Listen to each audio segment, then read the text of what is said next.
what's going on? On this week's video, I'm going to bring you through the Calgary Noram Singles and Duels Day. If you haven't seen my last video already, go watch that one so that you know everything that was going on this week of this event. That stuff made it very hard to ski, obviously. The very first training day was really tough. And I didn't get very many shots for this video because I really had to focus on my skiing and being able to put my runs down this weekend. On top of every single run I did this weekend, I put my gloves together like this, and on my gloves it says I ski for Braden's. That's just one of the little things I did this weekend to help me be able to ski and put some runs down in the competition. This is my qualification run. I was very happy with this run. It's one of my better runs I've ever put together, I think, honestly. Cork 7 critical on top air. Got the grab up top, landed it super clean, and my skiing looked really clean through the middle section.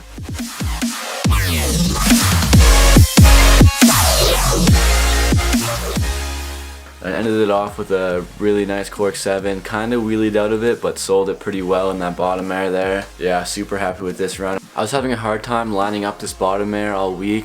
I believe it really sent you skiers right, so you had to try and drift left on that bottom air, and it was some weird bumps to set it up. In this first run is one of my first times actually lining it up really well. I believe this run put me in third for the qualification round, so I made it into the round of 16. Before finals, there's generally a training run, so this is my training run before the round of 16. I generally like to not do top to bottoms in this training run because, like I've said in past videos, I like to be able to put all the pieces together in competition. I want to feel like I still have to work to put the run together in my comp run, and that's always when I end up skiing best. If I have an amazing run right before my competition run, I just have to copy and paste it. That kind of psychs me out sometimes for some reason. So here I did a sections where I just did a top air, a couple bumps pulled out, pulled in, skied a few bumps into bottom air. That always makes me feel a little bit more confident going in. I gotta feel out the course a little bit more, really slow down for the jumps and nail everything, and then in the competition run just put it all into one run. This is my round of 16 run, so my finals run. So off the top air, I definitely don't get my grab the way I would like, as much as I'd like to, and then you can kind of tell in that over the top frame you can see my hand not on my ski. That's what I really try and go for on that jump, is to be in that frame with my hand on my ski.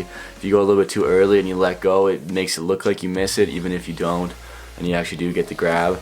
And that's kind of what happened here, is that I got it early and then I had to let go of it to kind of stretch to control my rotation. And then on that over the top frame, it looks like you don't have the grab. So that was definitely not a great top air on my part. The skiing through the middle section I was super happy with, really liked it. Like I said again, on that bottom air, it was kind of a weird drifting bottom air, and on this one I kind of drifted a little bit too far left, I believe, and it was pretty deep coming in, so it was a pretty inverted cork 7 and kind of drifted a little bit. So definitely not my finest bottom air, but I sold it pretty well, and I believe I still qualified in third again after this round. So I made it into the round of 6. I made it to the super finals in third place. So this is my super finals run. Again, on top you can kind of see, if you look really closely, I get the grab early and then kind of have to let go of it on that over the top frame like I was just talking about. It definitely wasn't my best top air of the day. It landed well though and got into the skiing, and my skiing was really good. I'm really happy with this skiing here. I had very consistent skiing all day today, and I'm very pleased with that. On this bottom air, I lined it up very well, and I keep that good cork axis on this one and stomp it, so I'm really happy with the way that bottom air looked. And yeah, pretty decent time as well. After this run I finished 6th, and you can see over the top frame it looks like I don't have the grab, so that's where I got docked because they thought I missed the grab. And since I was doing cork 7 grab to cork 7, it really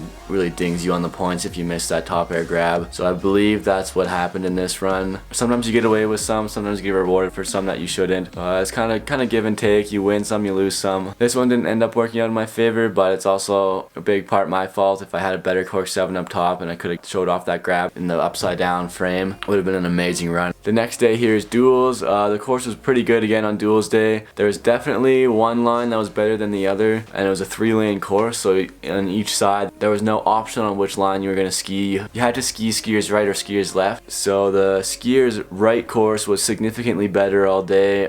It lined up a little bit better on top and bottom, and then the moguls were way better in skiers right. Skiers left, the bumps were just a little bit irregular, shallow, and like really sharp for some reason, with some weird random tight bumps and stuff. And the bottom air had a huge zigzag, so the line would be going to bottom air here, and then the jump would be here, and then the line out would be here. So it's kind of weird. They're always really hard to line those up because you gotta go out of your way to then jump back into the line. So yeah, the skier's left line was very tough today. This is my duel against Massimo in the round of 64. This was a great duel. I feel like they down. Danny taking the red course and Massimo in the blue. We both ski out of top air super clean. Massimo ends up having a little bit of a bobble in the middle section, and I was able to keep it pretty smooth even in that left line. I believe Massimo beat me on time on this one, but I think that bobble was enough to let me take the duel in the end.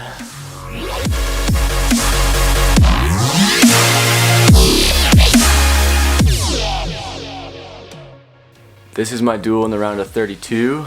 I'm pretty happy with my cork 7 up top again in this run. And then the other guy unfortunately couldn't hold on to it in the middle section, so that's how I moved on into the next round. This is my duel against Lando in the round of 16. This was a very good duel again. So if you look, he beats me to the top air, and then I saw him beat me to the top air, so I knew I had to turn on the speed a little bit. So I give it a little bit more juice through the middle section and just got a little bit loose in some of those weird bumps I was talking about earlier. And then he beats me on bottom air and ends up just beating me across the line. And he took this duel because he was quicker and a little bit cleaner in the middle section. So I got out in the round of 16 today in duels. I think I finished 14th overall today. I'm not super happy with that result, but it was very tough for me to get into duels. Duels are something where you really have to convince yourself that you are the best and nobody can beat you, and like no matter what happens you're gonna beat them across the line. With everything going on this week, it's hard for me to really get into that mentality, and I genuinely believe that's why duels didn't go as well as I had hoped, but it's all good. Got through the first competition back. Every day got a little bit easier to ski. Obviously starting off with the very first day being very tough, and then singles day was pretty tough as well, first day competing, but slowly got easier as the weekend went on. Stay tuned for my next video where we go to Val-Saint-Côme, Quebec for the third stop on the Noram tour. I hope you guys enjoyed that one, and I'll catch you on the next one.